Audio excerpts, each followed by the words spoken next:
Inauteriak, nor da nor.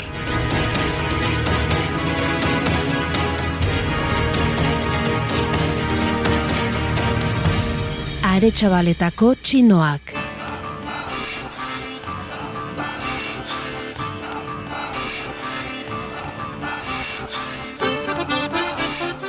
Kontraste garaia da funtsian inauteria. Egunerokoa zilipurdika jarri eta ordena iraultzen den garaia.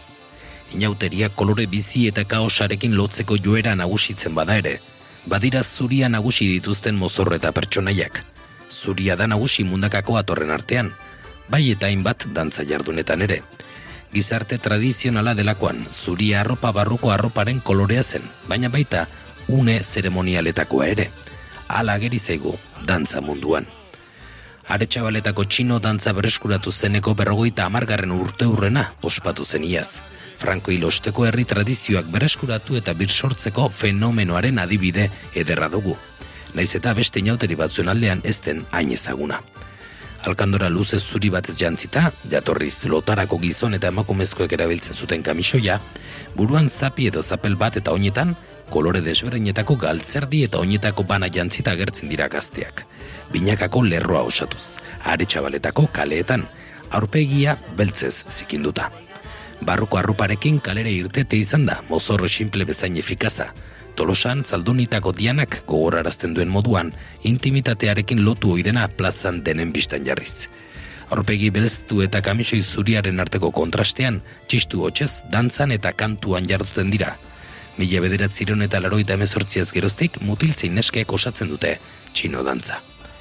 Neguko festen artean debagoienan tradizio handia duen Xantagederekin gerta moduan, jatorria kintoekin lotzen da, 18 urte betetzen dutenak egiten zuten dantza. Hala, Xantagedatan hasitako zikula isten da inauterietan, eta di nagusiko bihurtu berri direnak plaza hartzen dute bigarrenez. Bereskuratutako kantuak euskaratu eta 1975 geroztik karnabal domekaz egiten dute dantza. Dantzari izena ematen dion pertsonaiaren inguruan, teoria desberdinak jaso izan dira, ahozko iturrien bidez. Euskal Herriko beste dantza komiko batzuekin antza handia du, bai doinu, keinu zein dantzarien antolaketari dagokionez, sorgin dantzarekin adibidez.